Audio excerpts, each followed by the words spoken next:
We finally have a Daisy Duck centric cartoon. This is in the 8th Mickey Mouse Works, and we have 4 cartoons here, all of which are pretty good. And as always, I will go through them discussing how I feel they are as a package together, and also what I think of them with the second viewing, because I've seen these at least one other time as part of Disney's House of Mouse.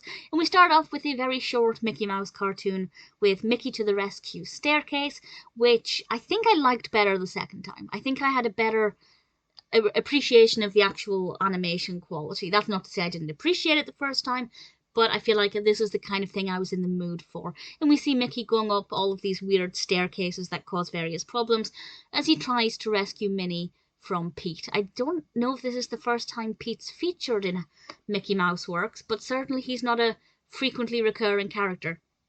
So it's quite nice to get a bit of Pete in there. And then we have such a sentimental cartoon, but we actually have Pete again in Pluto Runs Away. So maybe we didn't get much Pete before, but they're definitely cramming him in now. And Pluto is in trouble. So he runs away from Mickey, but he ends up with Pete and learns that actually the grass isn't greener on the other side. It's an emotional cartoon, it really is. If you've got a pet, I think it will choke you up a little bit. Having, 2 Petes side by side isn't the best idea, but it's not too horrendous.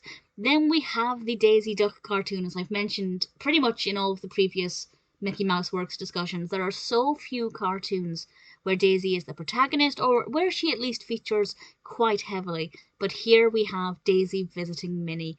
Minnie is actually just wanting a quiet evening at home on her own, but Daisy causes all kinds of problems for her. And I really thoroughly enjoyed it. It's a very chaotic narrative. It's all over the place because the characters are all over the place. And I thought it worked quite well. It's one that I enjoyed the first time. I definitely enjoyed it the second time as well. And just hurrah for finally having something with a bit of focus on Daisy.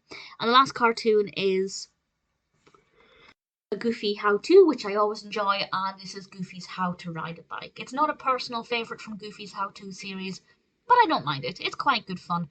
A lot of the sports-based ones were never my favourite, but this one I didn't mind at all. It's very, very creative and obviously very well narrated as well. So we do have a pretty good mixed bag there. We have a distinct lack of Donald this time, but Donald does appear in pretty much every other cartoon, so that's not too bad at all. Wasn't great to have 2 Petes back to back since he's used so sparingly, but having Daisy in there finally makes things a little bit better. The 8th episode is not the best constructed package of cartoons, but the cartoons themselves are all pretty good, so I can't really complain too much.